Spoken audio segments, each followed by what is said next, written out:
I'm joined right in the studios by the president of Challenging Heights, that's James Kofi Annan, to delve more into the situation. Thank you very much, James, for joining me. Such a delight. So I've been penning some few things down because I know you are strongly involved in the fight against trafficking for many years. Now, we're seeing this situation. Just give me an overview of it. Is this trafficking? Is this people rather trying to migrate and they are stuck? I mean, just give us a picture into these videos that we're seeing on our screens right now. Yeah, all right. Thank you very much. I have not been to the field, so I cannot say for sure what is happening. But there are two things. We have human trafficking, and then we have irregular migration. So human trafficking, there are certain elements according to the law. And the Human Trafficking Unit of Ghana Police Service will tell you that for a trafficking offense to be called trafficking, it must involve recruitment, transportation, harboring, and exploitation. You know, these ones are exploited. Exactly. So for the purposes of exploitation. Then we have something also we call irregular migration, where people are just deceived into migrating wrongly. So what we have to find out at this point in this situation is, what is the end? Is the end for the purposes of labor exploitation or sexual exploitation, or what kind of exploitation? If there is an element of exploitation, then it qualifies to be human trafficking. But if it is somebody who sits in Ghana and takes money from people, promise them that I'll send you abroad, and then send the person abroad and then leave, then that will be termed as irregular migration. At the moment, because I am not in the field with them, I don't know what might have happened. Share with us. So when it comes to trafficking, and maybe a little bit more mild if there are males involved and they also want to find themselves in some Arab region to go and work, probably call it irregular migration and exploitation, because they don't even end up there. Their monies are taken, they end up in another country, they are brutalized, and sometimes they don't even get to find their way. But how unpleasant, this unpleasant situation, how dire is it? We might be in Accra and might not be seeing it, but you are following on the grounds. Do you have some statistics? Yeah, you see, Ghanaians, if we want to travel, let us find appropriate ways of travel. Let us have a reason, what I will call a reasonable reason to travel.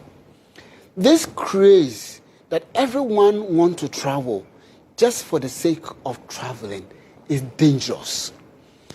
Even if you don't end up being trafficked, you can end up being exploited in a manner that you never dreamt of.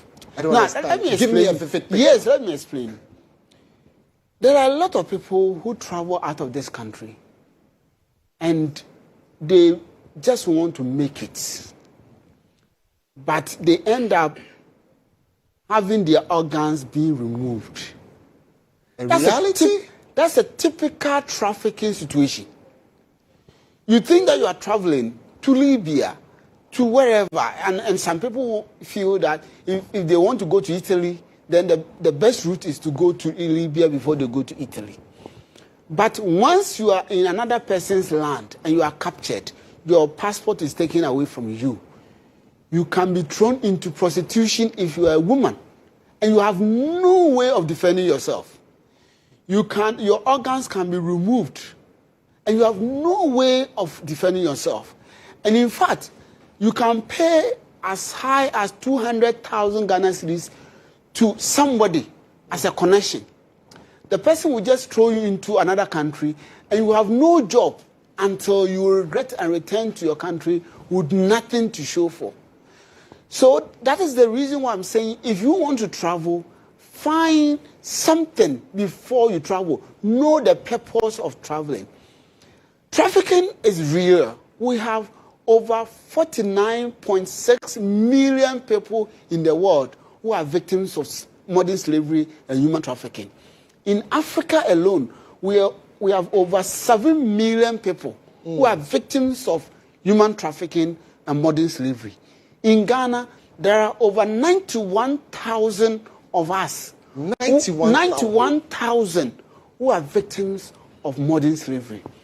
Now, if you look at these figures, these are figures from 2018. The slavery index, the global slavery index, is about to release its report in this October. And I'm telling you, what we are seeing, the Ghana situation is becoming traumatic. Now we are seeing Nigerians who are being brought here and being used for so many different cases. We are seeing Ghanaians being trafficked or taken from Ghana into Ivory Coast, into so many countries. And because of the work we do, we have a lot of calls of people who have found themselves in a very difficult situation, who needs help from us, who have regretted, who wish they never left the country. So for me, looking at the figures, looking at the conditions of especially women, just imagine you thinking that you are traveling out of the country and going to make it to help your mother, to help your sister, to help your siblings. Yeah. And then you end up being forced into prostitution, sleeping with up to 20 men a day. You don't even want to think about this. There are Ghanaians in this situation. In fact, somebody's sister is somewhere in Côte d'Ivoire now trapped in a situation like this. But what should we do? In 30 seconds, because time is not on my side. What should we do to get these people back to their home and oriented? I want the Ministry of Finance to allocate at least 20 million in the budget towards addressing human trafficking. And give the money to the police, give the money to the Ministry of Gender, give the money to social welfare.